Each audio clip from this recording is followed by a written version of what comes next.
that was something that as I was kind of prepping for this that I came across. I think that vascular calcification in kidney disease, like, then there's other studies coming out about like how phosphorus binders. Hi, everybody, and welcome to the Kidney Coach YouTube channel. I am naturopath Fiona Chin, co-founder of Kidney Coach and Kygenesis, a range of supplements designed to support those diagnosed with chronic kidney disease.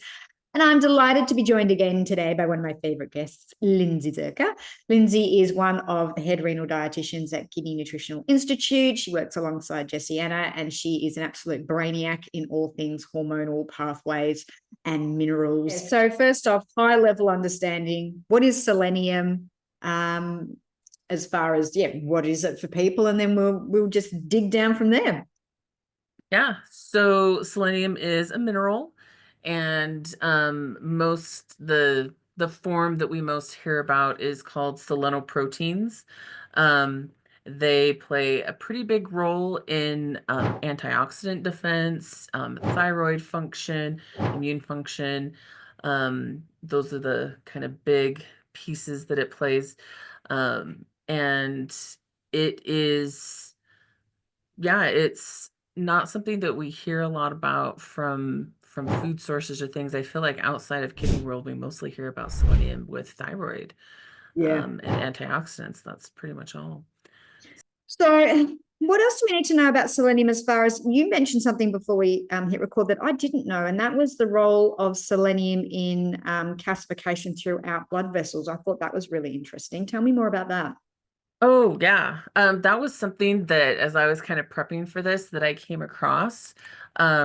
And let me pull up my reference. I think that vascular calcification in kidney disease, like, I feel like we hear about it all the time because excuse me, like high phosphorus and high calcium and stuff like that. But then there's other studies coming out about like how phosphorus binders actually don't reduce vascular calcification risk. Yeah. So awkward.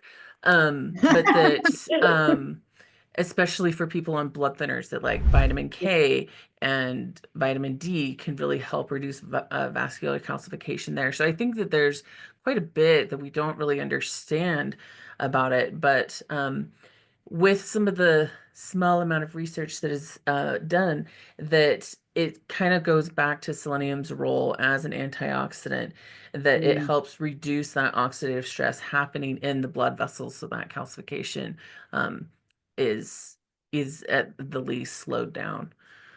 So Super important, because that obviously that fibrotic process that happens in end stage kidney disease is something that we want to obviously avoid. yeah. So seeing that selenium plays a role in that, and that maybe, that mechanism along with its antioxidants suggests why even in dialysis that selenium might be, Yeah.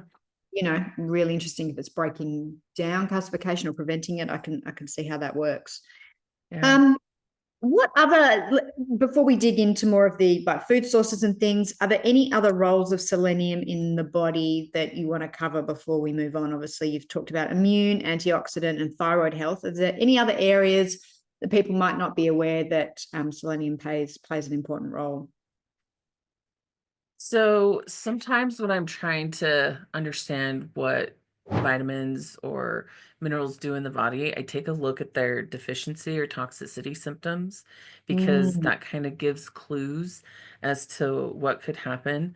So if someone has low selenium levels or selenium deficiency, they can always they can definitely have poor immunity, but and like thyroid dysfunction, increased oxidative stress, which that seems, yeah, that makes sense because we know it plays a significant role with those.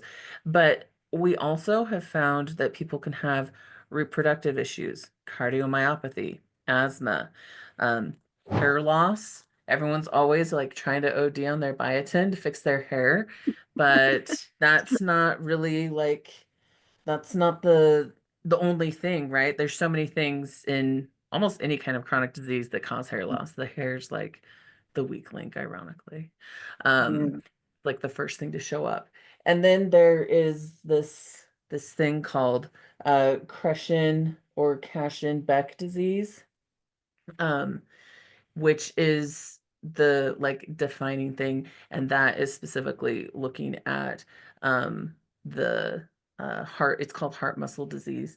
It is specifically from a selenium deficiencies in areas where there's low selenium content in the soil, and it is a viral infection that can trigger the cardiomyopathy. Excellent. Well, if anyone out there is listening to this and they want to work with a very well-versed practitioner in all things functional nutrition, head to www.kidneynutritionalinstitute.org, and there you will find all things Lindsey. You can connect with her via telehealth and anywhere in the world, regardless if you're in the US or not. She works with people around the world. If you want to know more about what we do, head to www.kidneycoach.com. Make sure you hit subscribe and like. That way you'll get notified about any new content that we put up. I think next time Lindsey and I will do a deep dive into iron, because it's a big thing in chronic kidney disease. So we'll have a chat about that. So yeah, make sure you subscribe, and that way you'll know when we put that content up. Lindsey, as always, it's a pleasure to